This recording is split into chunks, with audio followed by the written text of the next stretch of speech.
sebenarnya apa sih faktor utama yang mendorong efisiensi ini? Ya. Jadi sebenarnya ketika kita IPO, banyak orang berpikir kita itu pure adalah perusahaan yang penjual pulsa, tukang pulsa pada dasarnya. Tapi pada dasarnya memang faktanya kita memulai dari background yang cukup humble. Memang saya jadi canvasser pulsa, mulai dengan 500.000 dan semacamnya. Tapi seiring berjalannya waktu, untuk membuat perusahaan semakin besar dan semacamnya, maka bisnis pulsa bukan lagi topangan utama. Jadi kalau bisnis pulsa itu memiliki sebuah nature unik adalah revenue-nya gede banget, tapi labanya tipis sekali. Nah, menurut saya itu tidak sustain, dan karena kita juga perusahaan teknologi, maka sebenarnya fokus kita adalah bagaimana menciptakan platform yang digunakan oleh banyak orang dan bisa menghasilkan laba yang lebih baik. Nah, jadi kita itu sekarang fokusnya bukan lagi mengejar revenue, tapi bagaimana caranya kita mendapatkan keuntungan yang lebih tebal dengan berbagai diferensiasi produk. Nah, contoh salah satunya kita juga bekerja sama dengan beberapa ekspedisi nasional, nah di mana kita bisa mendapatkan hingga 20% dari setiap pengiriman yang dilakukan. Nah, apalagi kita juga ada proyek seperti Cashflow, Arunika dan semacamnya, itu yang membuat kedepannya mungkin revenue itu akan stabil atau cenderung stuck atau menurun, namun secara laba bersih akan tumbuh secara stabil gitu. Jadi memang ada salah persepsi juga ya pada awal ya. Padahal Tosca sendiri ini berkembang dan untuk menciptakan platform yang lebih besar begitu ya, Pak Seiko ya. Nah, selanjutnya ini kan arus kas operasi juga mencatatkan positif begitu ya, 13,1 miliar. Ini berbalik dari minus 44,9 miliar di periode yang sama pada tahun lalu, tahun 2024. Nah, bagaimana sih mungkin strateginya dalam menjaga cash flow tetap sehat ke depannya? Sebenarnya di bisnis kami ini kan salah satu faktor working capital yang paling besar itu adalah stok pulsa. Jadi dengan kita punya penyesuaian dengan revenue kita, maka penyesuaian stok juga tidak perlu sampai semasif sebelumnya. Jadi ketika kita IPO kemarin kita banyak pembelian stok dan lain-lain, tapi sekarang ketika penjualan juga kita tidak terlalu fokus ke sana, maka working capital kita akan alokasikan untuk hal yang lainnya. Maka stok kita kurangin akan menjadi kas kita menjadi positif seperti itu. Makanya sebenarnya kita itu tidak terlalu concern ke sana. Concern kita ya seperti saya sampaikan, bagaimana caranya uang yang ada dipakai dengan efisien, dipakai dengan efektif sehingga bisa menghasilkan laba lebih baik meskipun top line-nya atau revenue-nya menurun gitu.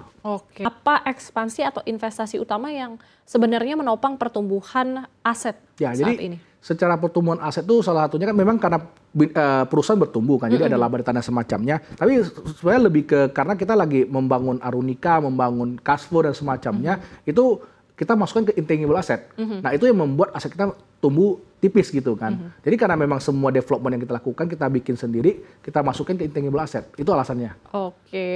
Pak Seiko ini sebenarnya menarik gitu ya untuk membicarakan Arunika AI sendiri. Mungkin boleh diceritakan sedikit? Nah, saya melihat di Indonesia ini sekarang, di dunia, demam AI itu begitu luar biasa.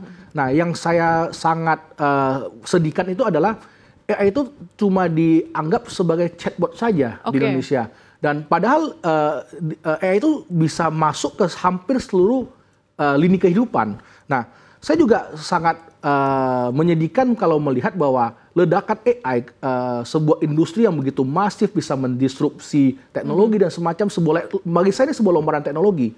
Tapi hanya dimanfaatkan sebagai pengguna di Indonesia. Nah, makanya kita berpikir bahwa Tosca sebagai perusahaan teknologi harus aktif ikut untuk berpartisipasi menggunakan AI untuk membangun kekayaannya Tosca, membangun kekayaan investor. Maka kita melihat bahwa AI ini memberikan sebuah membuat kita bermimpi menjadi sebuah perusahaan teknologi besar dengan memanfaatkan AI dengan baik. Nah, makanya kita berpikir lahirnya Arunika ini. Nah, sebenarnya Arunika ini lahir pada awalnya dengan niat efisiensi. Jadi kita ini satu hari ada sekitar kurang lebih 6.000 transfer masuk yang selama ini memang kita menggunakan sistem API banking untuk cek mutasi dan semacamnya. Tapi kita juga harus melakukan verifikasi secara manual setiap harinya. Nah, selain itu kita juga membalas lebih dari 1.000 chat yang masuk selama 24 jam dan 365 hari. Nah, biaya operasional kita lumayan gede di situ. Kita butuh karyawan yang lumayan banyak di situ kan. Nah, padahal itu tugas-tugas repetitif yang seharusnya bisa digantikan oleh AI. Nah, awalnya kita membangun Arunika itu untuk kepentingan kita, gimana caranya chat dari customer, terutama yang repetitif, itu bisa dibalas oleh AI. Pertanyaan-pertanyaan misalnya dari CS yang level staff ke supervisor, yang misalnya tentang product knowledge dan semacamnya, itu tidak lagi dia perlu naik ke supervisor, dia tinggal nanya ke AI kita gitu kan. Bagaimana cara kalau ada transaksi tidak masuk dan semacamnya, itu bisa dibalas oleh AI. Nah, Cuma saya berpikir, karyawan-karyawan ini sudah berjuang bersama saya ketika perusahaan saya kecil hingga saya bisa listing dan semacamnya. Kalau mereka tergantikan oleh AI, secara bisnis itu sesuatu yang sangat tepat, secara komersial itu menghasilkan untung yang lebih besar buat saya sebagai pemegang saham utama. Tapi secara kemanusiaan saya merasa sedih sekali. Betul. Nah akhirnya saya pikir, oke, kalau memang seperti itu, kenapa enggak Arunika AI ini kita komersilkan? Karena ternyata kebutuhan masyarakat cukup besar di situ. Itu alasan Arunika AI kita hidupkan, kita lahirkan. Jadi awalnya ini melihat peluang dari AI sendiri dan Arunika ini awalnya mau dipakai untuk internal dari Tosca saja, tapi akhirnya untuk melihat peluang yang lebih besar di luar, jadi bisa dikomersilkan. Benar.